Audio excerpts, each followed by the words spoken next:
You're watching CTN, the Connecticut Network, connecting you to state government since 1999.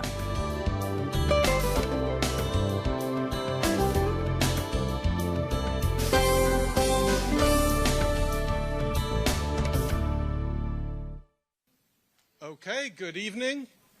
For those joining us live on television, radio, and in the audience here in Ferguson Auditorium in Stanford, I'd like to welcome you to tonight's 4th Congressional District debate. We're 1 week out, I think, from an election that everyone feels will be historic. I'm Greg Stroud, editor of the Connecticut Examiner, and I'm your moderator for tonight's debate. Thank you. I'd like to, it takes a lot of people to make a debate happen. I'd like to give special thanks to the 3 candidates most of all for showing up and agreeing to participate. The incumbent Democrat, Representative Jim Himes, thank you.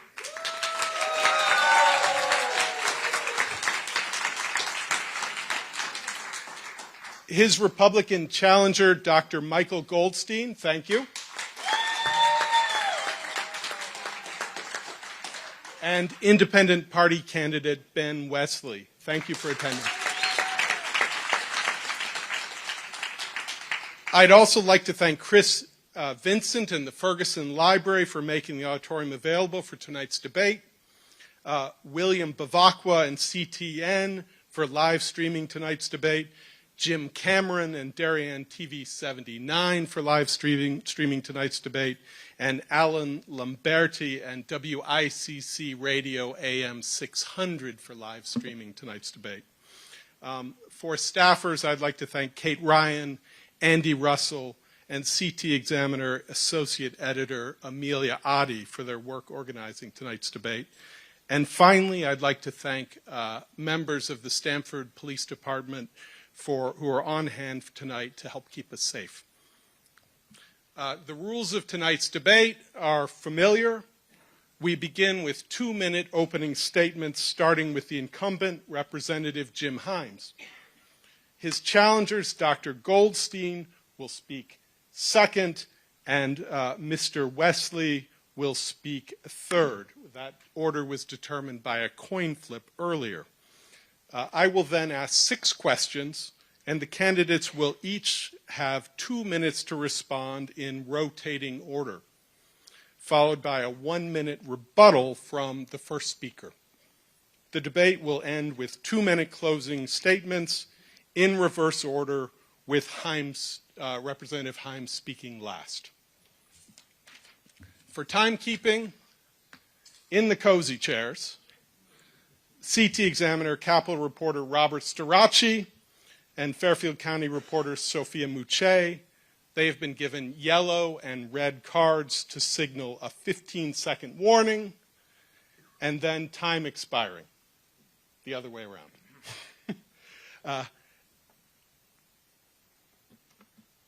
I reserve the right to speak and intervene in tonight's debate.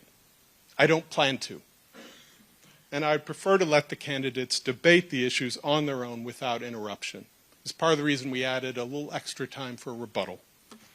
And I'd ask the same courtesy from the audience. Please refrain from interrupting and commenting and all but brief applause. I see that many of you have signs. I'm glad you have signs. Please don't hold them up. And please don't campaign or pass out literature during the debate. As the moderator of tonight's debate, I've independently chosen 6 questions to highlight what I think are key points of the discussion in this year's congressional campaign.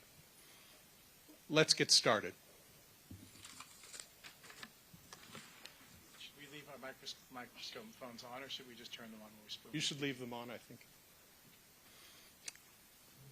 Congressman Himes, a 2-part question. Oops. Opening statements. Parliamentary inquiry, sir.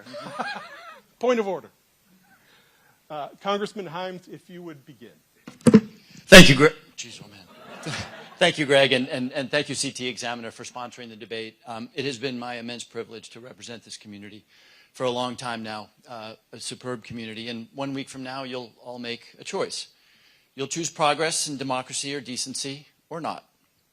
As the incumbent, I have a record of progress.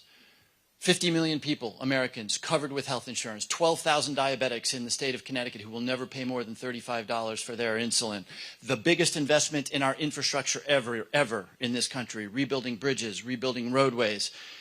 The U.S. is now an old energy powerhouse producing more natural gas and oil than ever before and a clean energy leader. Connecticut now has the lowest unemployment in 23 years. We'll get into each of those, I hope, and I could go on. But those achievements were, without exception, made and opposed at every step by MAGA extremists. Speaking of which, democracy. As we speak, Donald Trump is sowing doubt about the election so that he can attack it just like last time. And was one of the last members out of the Capitol on January 6, 2021. I don't want to go there again. You don't want to go there again. I've also learned that democracy doesn't work without decency and civility. I don't need to tell you the vile, infantile, and dangerous hate that Donald Trump peddles every day. Maybe I will remind you that J.D. Vance, vice presidential candidate in 2021, said, quote, "I think our people hate the right people." 2 days ago, Donald Trump held a rally at Madison Square Garden. A speaker called Puerto Rico a floating island of garbage. The Democratic presidential candidate was called a prostitute. There were watermelon jokes about a black man. It won't surprise you that today Donald Trump called it a love fest. It might surprise you that with a week left of the election, Dr. Goldstein waited in line for hours to get into that rally. He Instagrammed it live like a kid in a candy shop, and he had this to say about it. I'm going to do this. Look it up. Amazing rally, long line to get in, but worth the wait. 1 week from now, that's the choice you'll make. Dr. Goldstein. Well, Greg, I want to thank the Connecticut Examiner for and yourself for allowing me to speak. And when the real first question all of you must be asking, why is a 74-year-old person running for Congress? And I've had a full career in medicine. I don't need a job. I also have a law degree. And the answer is I'm horrified by the direction of our country, in contrast to the way Mr. Himes thinks things are going. We have had the worst president probably in 100 years, and my opponent has rubber-stamped every bad policy of the Biden-Harris-Himes team. Jim is a career politician who has been in office for 16 years and places party first and not the voters. For the first time in history, we have a government-induced energy crisis, which combined with reckless spending has led to the worst inflation in decades. Open borders to criminals, terrorists, slave traders, drug smugglers, and economic immigrants who are coming for benefits at the expense of taxpayers and taking away funds that could be used to help veterans and other Americans in need. We have high crime levels with criminals being considered victims. Massive increases in health care costs with funds being spent on regulation and where corporate profits take precedent over patient care. Medicare money under the Inflation Reduction Act has been diverted to EV subsidies, and major concerns with Medicare Advantage plans are showing up, and even Senator Blumenthal has addressed that issue. We've had the worst anti-Semitism in this country since World War II, committed by progressive left, and it is not being shut down because it is being done by Democrat voters. We have an unstable war with wars in 2 continents and possibly one in Asia on the way. We cannot continue in this direction without irreversible damage to our society that will change our way of life and deprive our youth of the future they deserve. I'm running to fight for you, to fight for a future of hope, prosperity, and security. Thank you. And Mr. Benjamin Wesley. Good evening. Thank you, Greg. Thank you, CT Examiner, for hosting this event, and thank you to the audience, both online and in person. Many of you do not know me. My name is Benjamin Wesley. I'm a manufacturing engineer working at a local instrumentation factory. I'd like to tell you a little bit about my family. My father was from Panama. His Panamanian uncles were brought here during the wars of Korea and Vietnam with hopes of gaining citizenship. My grandparents on my mother's side were also equally patriotic. My grandmother served as a nurse at a military hospital in Philadelphia during World War II. And my father was part of the inaugural group of Tuskegee Airmen, which was the first all-black fighting force in the U.S. military. In summary, I come from a family that is proudly Afro-Latino, proudly black, and proudly American. I'm running for office because the United States is sorely lacking in truthfulness, empathy, and wisdom. As a candidate, I hope to inject that into the electoral process. My opponents on the Democratic and Republican side will say the only way to solve the wars in Gaza and Lebanon, or the Russian-Ukraine conflict, or the tensions in China and Taiwan is to shovel more of your hard-earned tax dollars and more weaponry into the fight. I disagree. In fact, many objective observers agree that we're closer to nuclear war than at any time in our history. It's my intention to bring saner ideas to the discussion, ideas like American tax dollars should be prioritized for our own needs at home and diplomacy abroad instead of for foreign wars. I believe in peace through diplomacy and not military force. I believe in a living wage for all Americans. I believe in quality schools for our children, affordable housing, and health care for all. I believe we can do better. If you believe in those values too, I'm asking for your vote on November 5th. Thank you.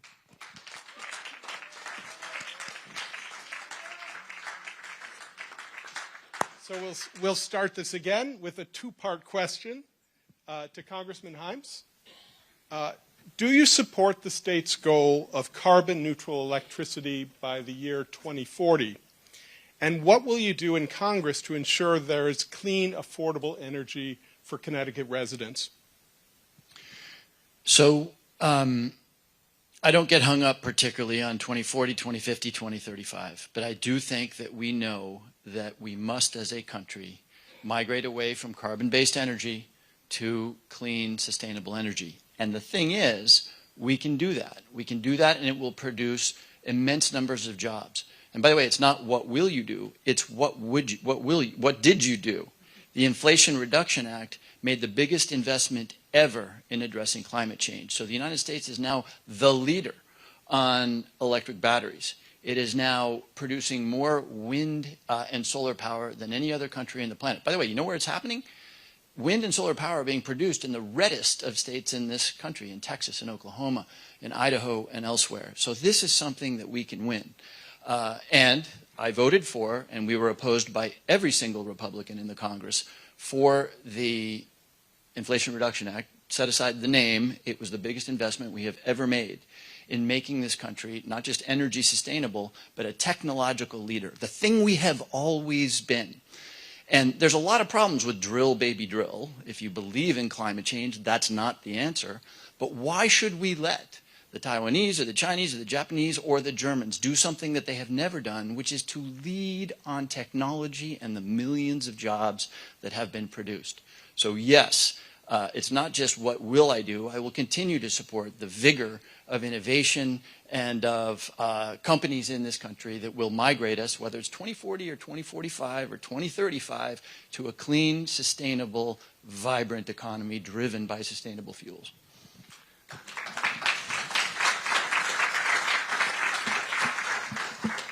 Dr. Goldstein?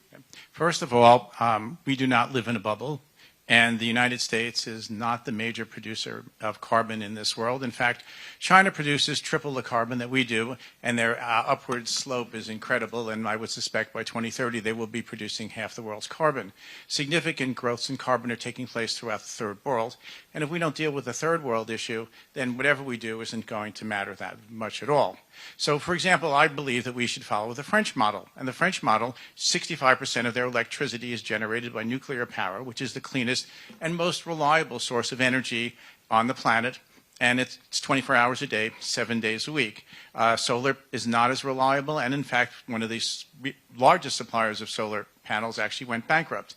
So there is certain unreliability in the marketplace as you reduce subsidies. So we need to simply increase the ability to rapidly establish nuclear power plants if we want to be carbon neutral, but we really can't be carbon neutral. And the simple matter is this. There's two kinds of electricity. There's the steady state production of electricity, which you're using on an everyday basis, which is a baseline. But the amount that you need varies by the time of the day, the season of the year, and the weather. So you need to have a system that picks up the slack. And the way it's been picking up the slack in France and other countries is using fossil fuels. And then you need them, so that in order to really reliably produce steady electricity, you do need a mix of fossil fuels in addition to nuclear. But I also believe that in order to reduce global CO2, not just US CO2, we need to massively produce oil and natural gas and export it to third world countries, which will get, and to make it less expensive and cost effective for them to use that instead of burning coal. If you switch from coal to diesel, you cut emissions by 40%. If you switch to natural gas, you cut it by 60%. And since they are the major producers of carbon, if we don't address the world issues, we're not accomplishing anything. This would also drive down the cost of fossil fuels in this country, which would make life more affordable, would reduce inflation, and also would generate revenue, which would help with the federal deficit, which is outrageously high. Thank you, Dr. Goldstein. Thank you. Mr. Wesley? Yes. I actually agree with Dr. Goldstein on a lot of that. I think we do need to invest in nuclear. We in Connecticut already have 33%, or more than that. 36% of our energy comes from nuclear. We shut down our reactor at the Dominion plant maybe 3 decades ago after 3 Mile Island. After the 3 Mile Island scare, but now that 3 Mile Island is being used to power Bill Gates' some of his activities, I don't see why we can't open up a third reactor at the Waterford plant and get back to 50% in terms of our electricity usage. So I don't have much more to add to that. What I would like to know from Congressman Himes is, you're on the Intelligence Committee. I'd like to know why we're having energy shortages at all. Who blew up the Nord Stream pipeline? I think if we found out who that was, we'd actually have a chance to use the energy that we have. I want to know if my government is involved in eco-terrorism throughout the world, and I want to know why we're having shortages of energy in the first place. Congressman Himes, for your rebuttal. Well, not so much a rebuttal, because you've got a lot of agreement up here on the need for baseline power generation, partly through nuclear. No question. I think Germany recognizes that shutting down their nuclear fleet was a terrible mistake because they converted back to coal. So I think you have solid agreement up here that we need to invest in nuclear. And by the way, build nuclear a lot more rapidly. To answer Mr. Wesley's classic question, since it was asked in good faith, we did not blow up the Nord Stream 2 pipeline. But what we did do, and this is to Mr. Goldstein's point, it wasn't third world countries that we provided gas to. We replaced German natural gas. They were running entirely on Nord Stream 1 and Nord Stream 2. We replaced German national, this is a major powerful economy with liquid natural gas produced right here in the United States. That's both good for Germany and, needless to say, really, really important to our ability to stand up to Russia and say that invading foreign sovereign countries, doing what you're doing in Ukraine, will not stand.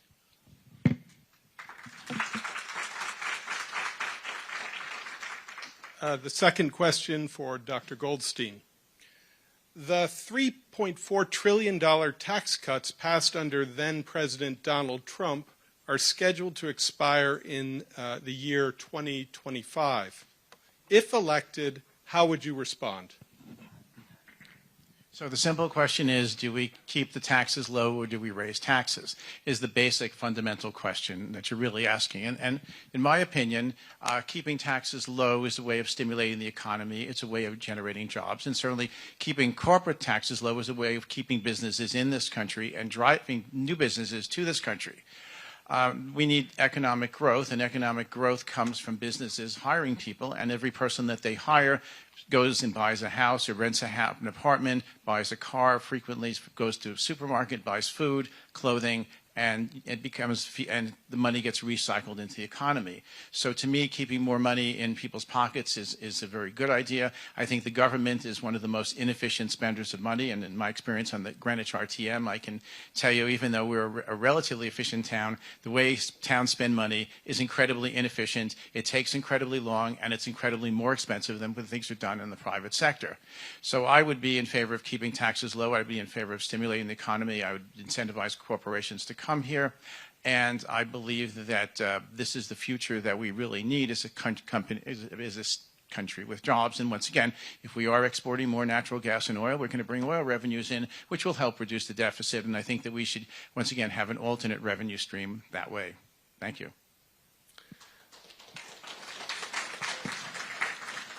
Mr. Wesley? Yeah, this really isn't my field of expertise, so I would just like to point out, Congressman Himes, I think your cowardice in acting not to stop an arms embargo against the Israeli army has led to 100,000 children dying, and I think that's unacceptable. Thank you. Congressman Himes? So the question was about what would you do about the Tax Cuts and Jobs Act, the Trump tax reforms of several years ago. I think I heard Dr. Goldstein say that he would just keep them all there. Look, we all like low taxes. Here's the thing. The Trump tax reform blew a $2 trillion hole in our deficit. So that's fine. We've been deficit spending since the Clinton era.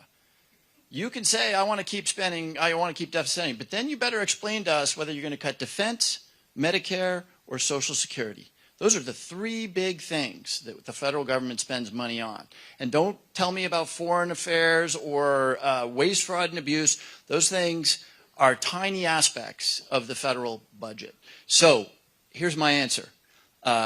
I actually agree with the point of view of President Biden, which is that we will allow the tax cuts on the very wealthiest Americans to expire. Remember this, that $2 trillion 10-year deficit opened up by the Trump tax cuts, 83%, I'll say it again, 83% of the benefits went to the top 1% of income earners in this country. So if you think that the big problem in this country is that the top 1% of income earners don't have enough cash flow, fine, stand with a complete extension of those tax cuts. But that's not the problem in this country. And in fact, we're spending on things that are important, like Medicare, Social Security. Social Security, by the way, is enormously efficient. And Medicare, it turns out, is more efficient than Medicare Advantage. But my point is that my view would be we do what we should have done long ago and ask the very wealthiest people in this country, I represent a lot of them, and I know that they would accept this, to pay their fair share. To Mr. Wesley's question, a sort of side question, first of all, you won't hear me accuse anybody up here of being a coward. I would like to believe that we're all up here in good faith trying to make challenging decisions. And I too, and I've talked about this with many people in the room, am devastated by the situation in the Middle East. But as long as Israel is surrounded by Iran, the Houthis, Hezbollah, and Hamas, all of whom are sworn to the utter destruction of that state, we're not cutting Israel off.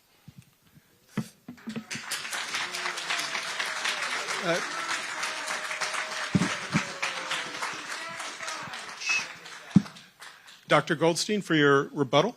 Sure. A couple of points. One of the things that Mr. Himes also fails to realize is that when you raise taxes on the wealthy, they usually put loopholes into the laws, and they usually have extremely good tax lawyers, and they really don't wind up paying them. So when you go back to the early eras of the 1950s and you had 80% tax rates, the very wealthy never paid the tax. There were always ways to get around it. So whatever you think, taxing the rich is never going to work because there's always going to be a workaround. So that's not realistic. So I would disagree with him on that. As far as the budget deficit, there's been a greater budget deficit under the Biden administration than any time in recent history. There's, I think, what are we running now? We have a $7 trillion budget, and we didn't raise anywhere near that, so we're actually running too large a deficit. And he talks about Medicare. So as a doctor and somebody that knows a lot about healthcare, I can only tell you that we're spending $4.5 trillion on healthcare, of which $1 trillion is probably being spent on bureaucracy, and we could trim that bureaucracy, make our healthcare system more efficiently, not sacrifice quality, and probably cut $1 trillion in our expenditures, which would go a long way in keeping us solvent. Thank you.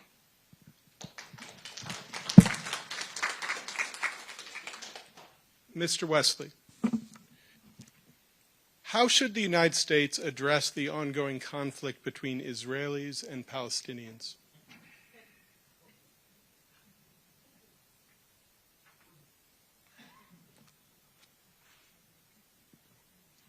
I guess you guys probably know where I stand on that.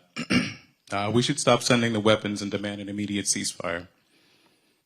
The International Court of Justice concluded back in January that there was plausible genocide. In the intervening months, the Lancet study, which was performed by some key experts, indicated that the 40,000 figure that's being shared with others is actually a gross undercount. It's more likely that in June they estimated it was about 186,000 people had died, and that's why I told Congressman Hines there was probably about 100,000 children already, since we are now 4 months away from June.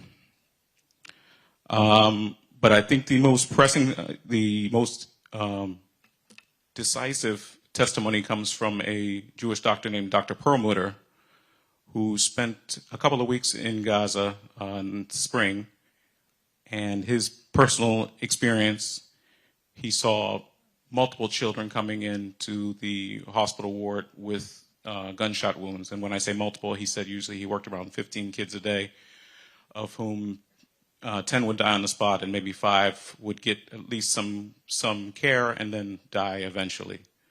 And when he asked about whether this was something that was being seen amongst his colleagues who also went there, they also expressed the same issue. So it seems that those people, many of these children were being shot by snipers, and we can assume where that's coming from. Gaza also has the highest number, a huge number of amputee children, 32,000 at latest count. And it really is upon our representatives to do something about it. They're the only ones who can make a change. They're the only ones we can protest all we want, we can yell all we want, but it's really up to you. And really it's up to you. I'm talking to the voters here. If you want to make a change, if you want to see a difference, if you want somebody who may not know all the answers but will advocate for peace, then vote for Benjamin Wesley.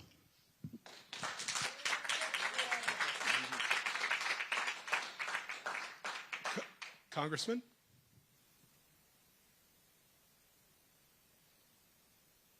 In all my years doing this, I can't remember an issue that has been so tragic. What Mr. Wesley didn't say was what kicked this off, which was the most grotesque, horrendous terrorist attack ever on the state of Israel, and the murder of 1,200 innocent Israelis, the gleeful murder, the rape, the amputations, the kidnapping of babies, some of whom are still being held in Gaza.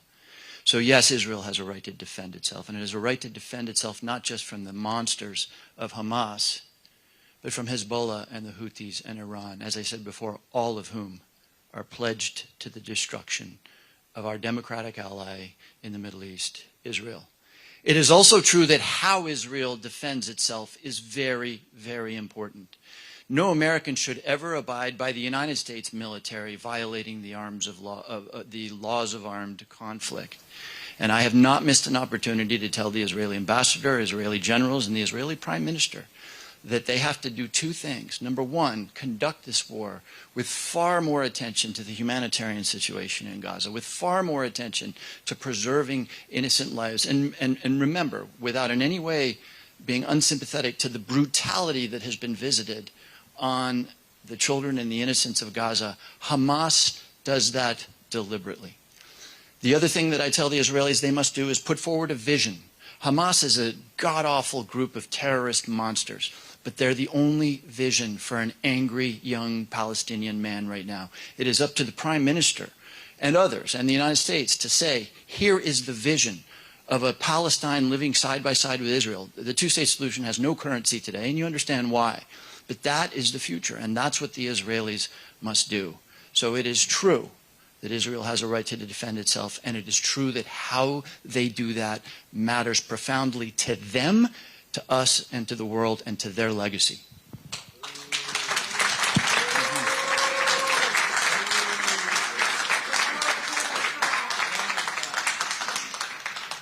Dr. Goldstein.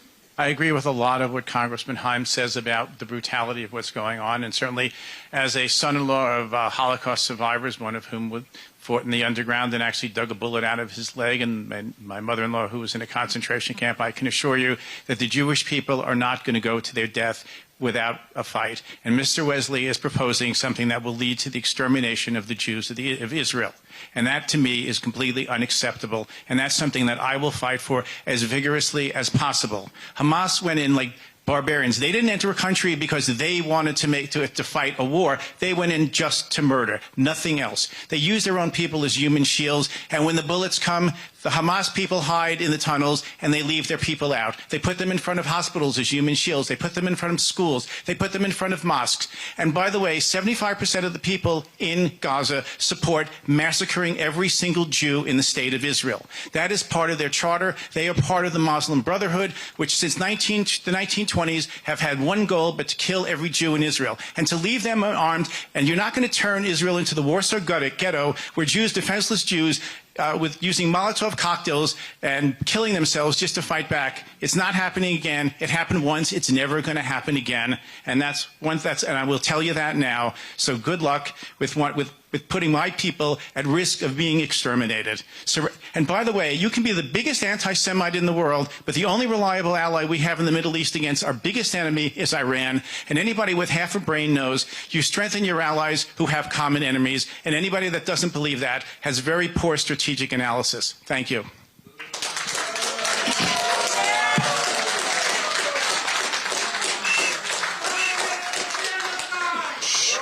Mr. Wesley. Respectfully, Dr. Goldstein, your people is me. I'm an American, you're an American, we're an American, we're Americans.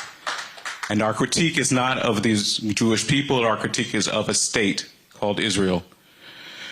Human Rights Watch, Save the Children, Reuters, all state that every child in Gaza is at risk of starvation by death. Starvation by death, one of the worst ways you can die. Currently, there's a meeting between many of the highest people in Likud, many of the parliament members who are discussing how they're going to repatriate parts of Gaza with their own settlers. This doesn't sound like a people committed to a future for Gaza or anything of the such. So how are we going to keep these starving children in Gaza from dying? When are we going to get food to them? Children need food. Where are the laws of proportionality, Representative Himes? We need to act now. We all have kids, we all have grandkids, we want to see them live. When are you going to act?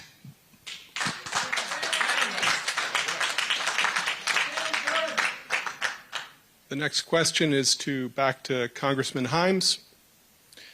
Now that the United States Supreme Court has overturned Roe v. Wade, what do you see the role of Congress in the matter of abortion?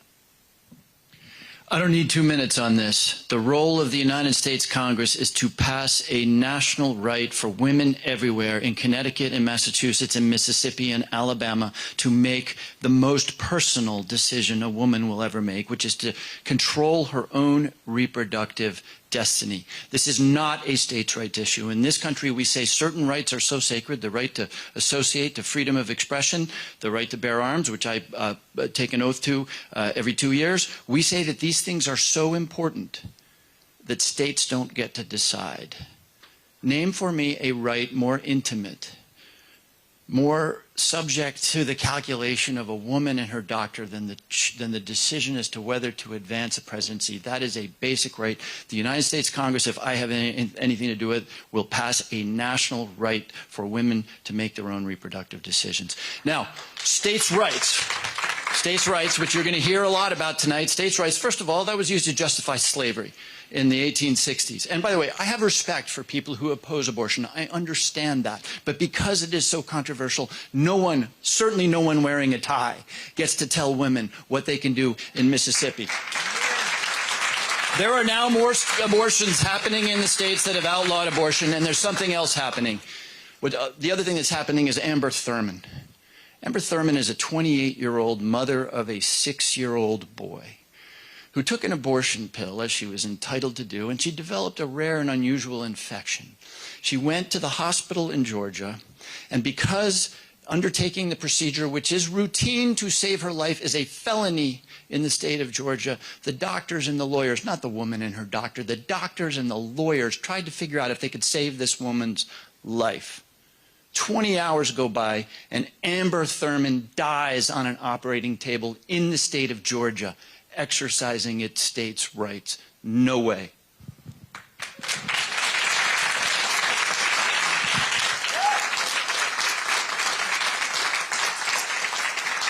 Dr. Goldstein.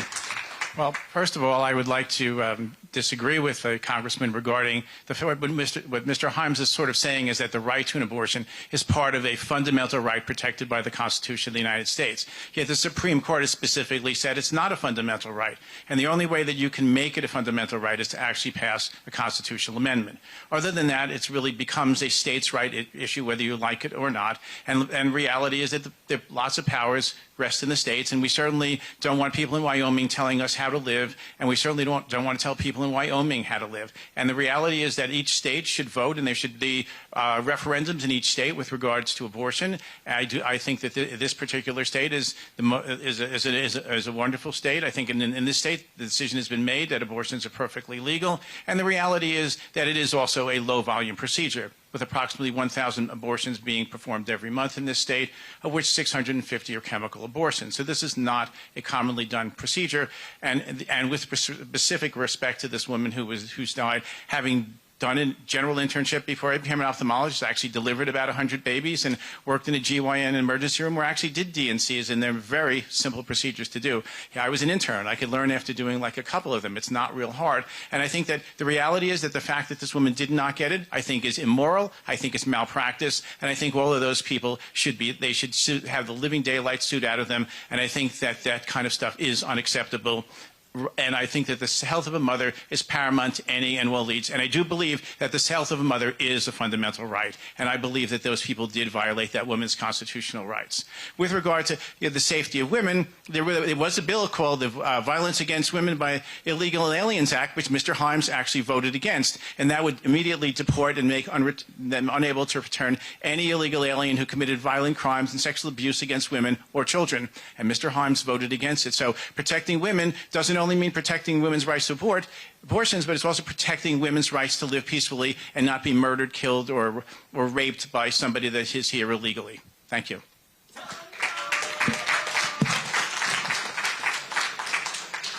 Mr. Wesley. Yes, in general, I agree with the congressman. If I were elected to Congress, I'd pass legislation to codify Roe v. Wade. But as we're talking about abortion, I can't help but think Congressman Himes' support of the attack of sending ATACMS missiles to Ukraine for long-range shots into long-range missiles into Russia would prematurely abort every single human being on this earth. It seems to me that seems to be the more critical issue. All of us. Congressman Himes supports sending those weapons, which would be manned. Everyone, including President Putin, knows would be manned by, not manned, maybe the button might be pushed by Ukrainians, but it would be targeted by Americans, would be satellite reconnaissance would be done by Americans, and therefore that's why President Putin has said if that weapon is used in Russia, then he expects to hit targets in NATO. And once that escalation happens, then we can expect a nuclear war. So I want to know, yes, I support abortion, but I don't want this entire world to be prematurely aborted, and I want to know what the congressman is going to do about that. Congressman? The Congress of the United States is the Article I authority in the United States Constitution. The courts are the Article III authority. The President is Article II. We are the Article I authority. If we pass legislation that says a woman has the right to make her own reproductive decisions. That is the law of the land.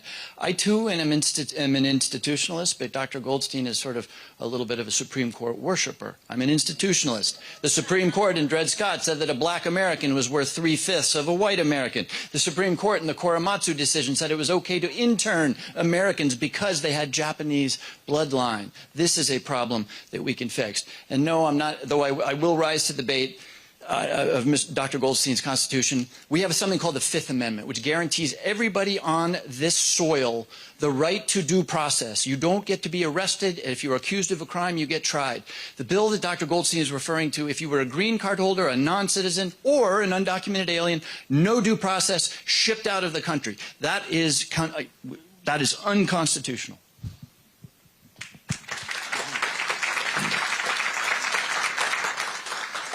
Dr. Goldstein, describe the current state of immigration in the United States and how you plan to address the issue as a member of Congress.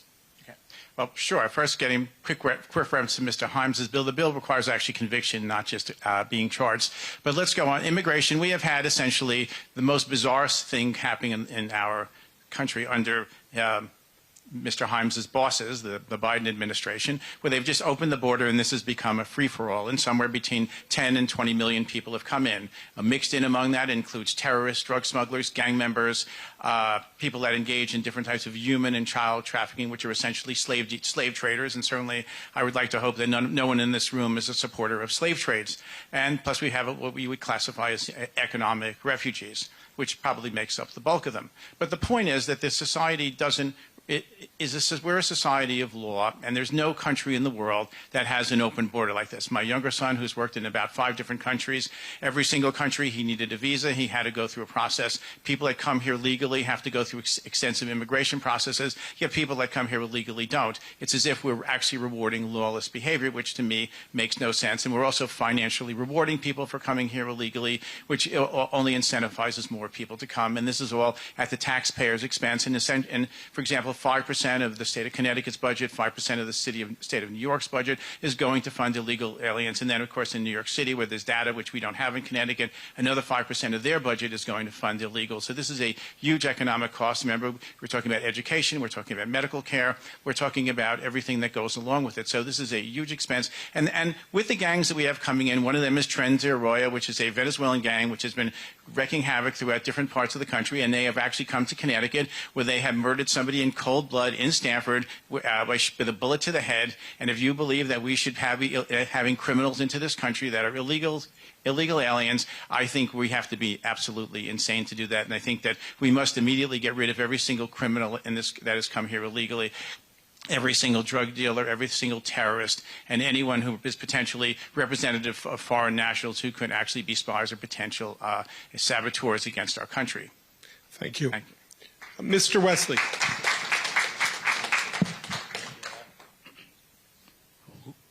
Yeah, I generally agree with Dr. Goldstein. I mean, it took me a while to come around to that, but it seems like when I hear Mayor Adams and the mayor from Chicago talk about the influx of migrants and how difficult it is for them to house them, and the fact that a lot of times they get benefits instead of some of the older constituents, many of whom happen to be black and Hispanic, it's tough to say, hey, look, this open immigration policy is working. We really need to investigate that, and we need to make proper restraints at the border in order to accommodate that.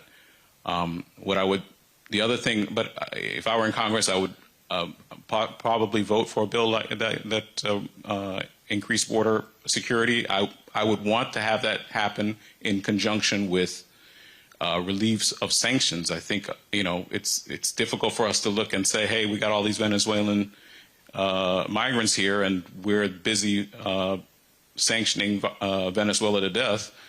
Maybe it makes more sense to stop sanctioning Venezuela, and then maybe they'll want to stay home. So I'd like some clarification from the representative on that.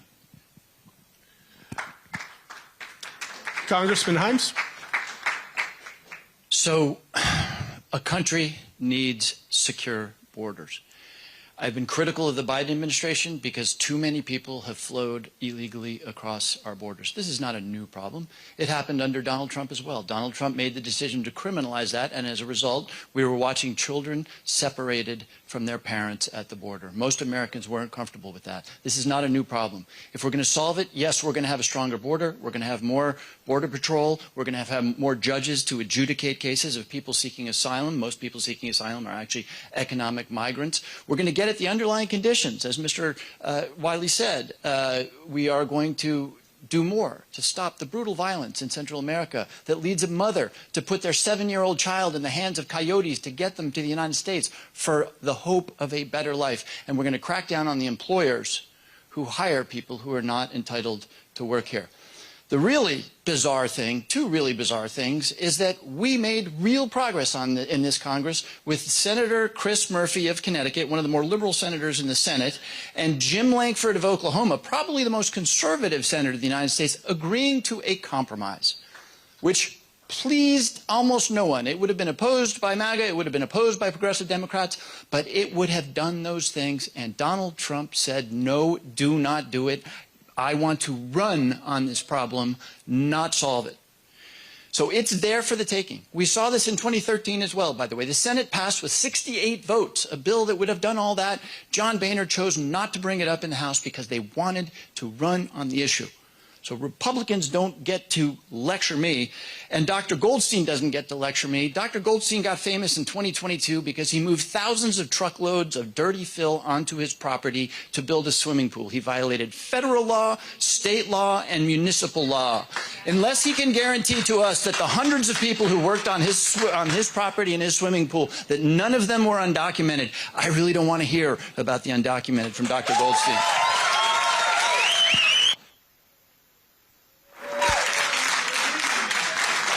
Dr. Goldstein, your rebuttal. Sure, I love facts that are totally inaccurate. My pool was actually built 30 years ago, so sorry, that's not true. And the reality is that before we brought the fill in, we actually contacted the town of Greenwich, who said if you're not building a retaining wall, you can bring land into your property. And by the way, the town of Greenwich, based on their own study, found that they give misinformation 43% of the time. And he talks about, and I was one of the victims of misinformation. As soon as I found out I was doing something wrong, I began a mediation process, negotiating with the town, working on strategies, drawing up plans to solve the problem. And the fill, by the way, was absolutely clean fill, unlike the fill that was brought to the Greenwich High School, which was contaminated and is a toxic waste site. So no, the clean was clean, and the reality is that the process of actually moving it is going back. And in fact, not a single illegal alien has been on that property to do this. And in fact, most of the work of delivering it was done by just a few people over a long period of time. So sorry, again, another false, inaccurate accusation. And what we're talking about is a pile of dirt, natural dirt. We're not talking about the trees that were cut down in the wetlands by the governor who got a slap on the wrist. Thank you.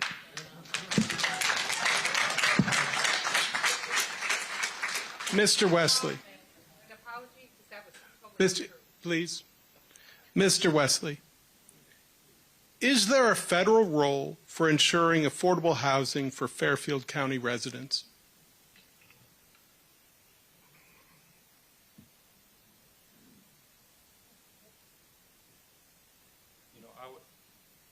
I would like to think so. I hope it's really rough out there.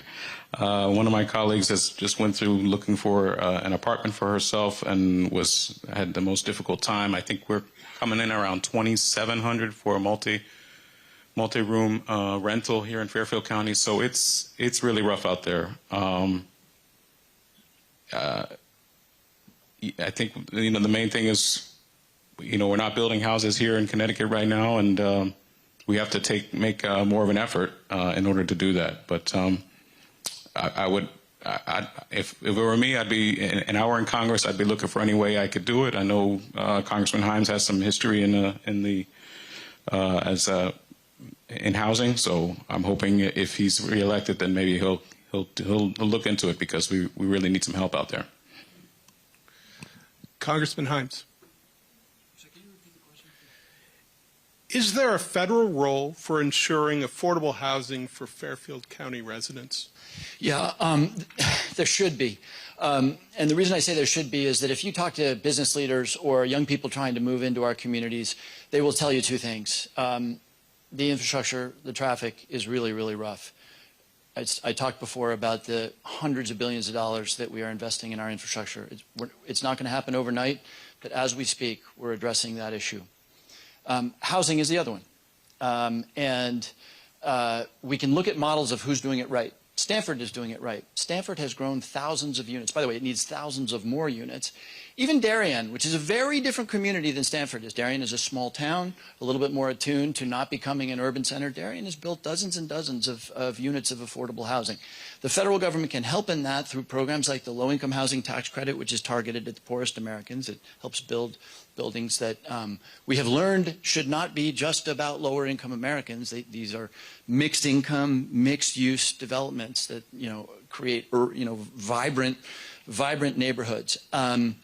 What is really challenging is, and remember, what we have in this country is a supply problem on housing. 3 to 5 million units that we need to build in the United States. And most of those units are being held back by two things. Number one, exclusionary zoning in a lot of our cities, or just generally speaking, tough zoning regulations that make it very hard to build in places where you've got economic vibrancy. And yes, regulation. The construction of housing is so overregulated that the expense added on top of actually building housing is making it close to prohibitive. So the federal government doesn't have an obvious role on that because zoning regulations are determined by you in your communities. But I do think that the federal government should highlight what's happening here in Stanford, what's happening in Darien, so that people can see that their communities can build housing and do it in a way that is consistent with the way those people want their communities to look and behave. And there's a lot of tools and levers that we can use to do that. There is a lot of financing for affordable housing that gets done at the federal level, not just the low-income housing tax credit, but funding for senior housing, loans for people to make their initial down payments. I think if the federal government decides that they're going to encourage localities to do what we're doing right here in Stanford, that would be good. Dr. Goldstein. Well, this is a subject that I've actually written about and published on, and the reality is that everything that Mr. Himes and everyone talks about is low and affordable rental housing. I believe that we need to create affordable owned housing so that working class and middle class people can build equity and help reduce wealth disparity. We faced the exact same problem at the end of World War II. Millions of GIs came back, they wanted to have families, and suddenly there was this incredible demand for housing, and there was essentially the same issues of regulation, expensive land. And what they did is they found a way to get land less expensively, and by the way, there's ways that can be done, and then essentially streamlining the regulatory process and building houses in an assembly line fashion, which was the model of the Levitts. We can do exactly the same thing, and by building houses, slab houses without basements, and using prefabs on relatively flat land, we can build houses inexpensively, and the most cost-effective, by the way, is a two-story townhouse, because one of the major expenses is a roof. I was in Bridgeport just the other day, and I'm next to the Remington factory, a great example of how the government of Connecticut has driven jobs out of the state. And next to it, there was this huge, tremendous, vacant, flat piece of land. What a great place to go and build affordable, owned housing, and the reality is the federal government does, as he said, through tax guarantees. I think it's absolutely true. But I think that we could make this owned housing, and we could let people become homeowners, and that we can let them build wealth. And I think that the future should be owned affordable housing, not rental affordable housing. Thank you. Mr. Wesley, a rebuttal? No comment on that. I just want to reiterate, I don't think I ever got an answer from the congressman about the ATACMS that we're planning to give to Ukraine to attack Russia. I think that's the preeminent issue of the day. It's a matter of life and death for all of us, and I hope by the end of the debate we get an answer on that. So now that we've finished the 6 questions, we invite the candidates to give their closing statements. We begin with Mr. Wesley. 2 minutes.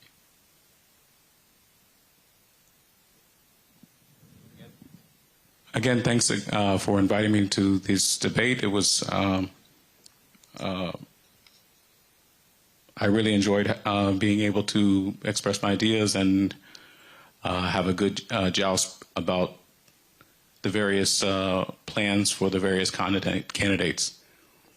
I think the main thing I would like to discuss is, and many of you may already have gotten the sense of that, is that we're closer to nuclear war than at any time in our history, and we really have not gotten any answers from the leading candidates about how they would stop that from happening. The Biden administration is currently considering giving ATACMS missiles to Ukraine that would be capable of hitting targets just outside of Moscow, and that most likely would result in an attack on NATO targets. That attack on NATO targets would then lead most likely to a thermonuclear war, and then none of the issues that we discussed tonight will be of any relevance. The second thing I think is more of a moral issue. It's pretty clear that nearly 100,000 children have died in Gaza based on expert testimony from people outside. And I think this is a moment when we truly step up as Americans and find our true inner morality, inner strength, and say, enough is enough. We don't do this anymore. We don't participate in these types of activities that would lead to this. And we need someone to step up at the congressional level who has that moral authority. And I'm hoping that one of us will show that, and you'll vote accordingly. So if you're looking for peace, if you're looking for someone who's advocating for diplomacy, someone who's not looking to fund more wars, then I think I am your candidate. Thank you for your time.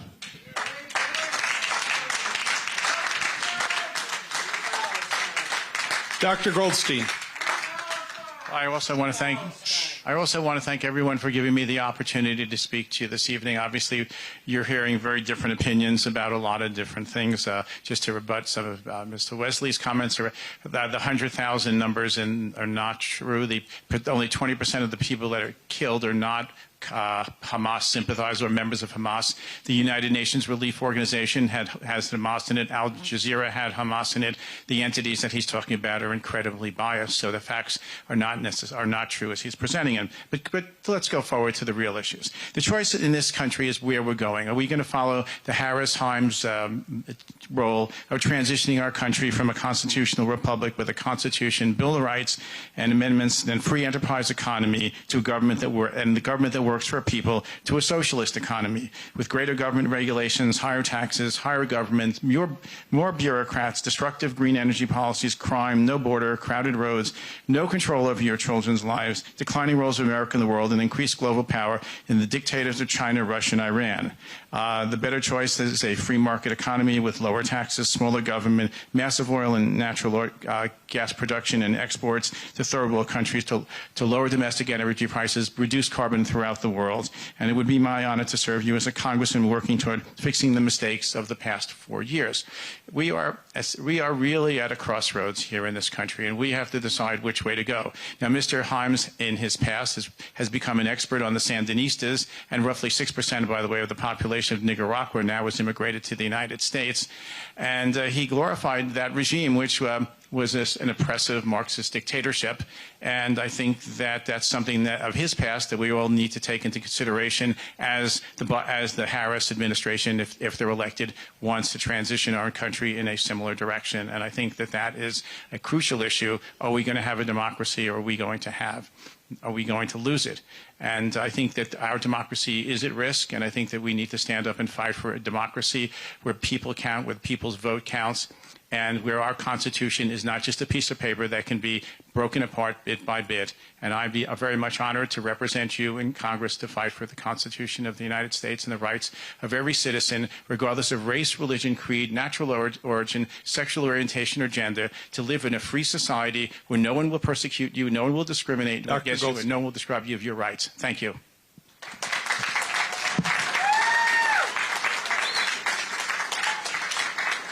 Congressman Himes. Thank you. Thank you all for being here. And I very much appreciate and understand the voice for peace that Mr. Wesley is talking. And he did ask me a question, so let me take a little bit of time to answer that question. We have provided weapons to the Ukrainians that we have not allowed them to use inside Russia. The problem with that is that Russia has moved all of the murderous technology, the glide bombs, the missiles, the aircraft that are, as we speak, killing innocent Ukrainians about 250 miles behind the border. You can do that.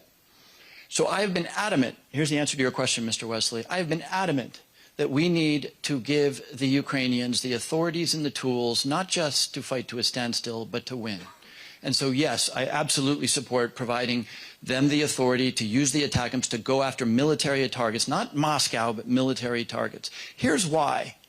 History has shown us that despots and dictators don't stop until you stop them. There's people old enough in this room to remember World War II, to remember the 50s, to remember the fact that in Europe, if you don't stop a despot, they will keep moving. And eventually it will be our young people who are engaged and dying because we didn't stop it early enough. Now that said, How do you ensure New York doesn't blow up? I admire Mr. Wesley's voice for peace. Voice for peace. It's important. We need to do it. I'm stunned that the MAGA Republican candidate would in his closing statement say that democracy is risk because of Himes-Harris. You can only say that if you are not truthful. Energy crisis. Gas is at $2.95 a gallon. Medicare money being used for EV. Baloney. Himes is a rubber stamp. Himes was one of the first members of the House to call for the president to step aside. That's not easy to do. His candidate, on the other hand, has called for a day of dictatorship, suspending the Constitution, has said that the media is the enemy of the people. Our Constitution and our democracy matter, and they are at risk by this abnegation and disdain for the truth and the disdain for our democratic Constitution that is so shown by Donald Trump and Michael Goldstein.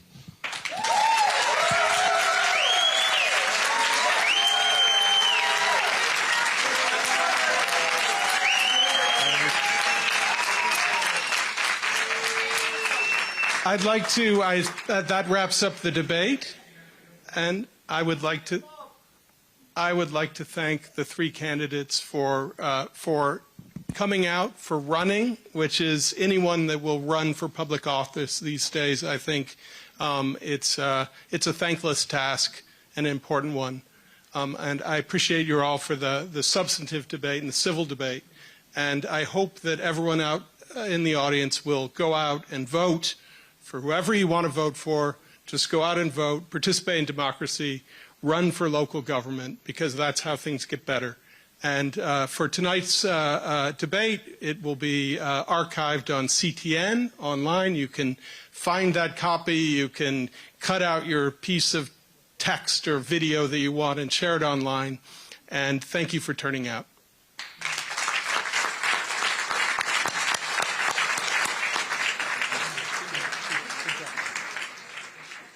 Good job.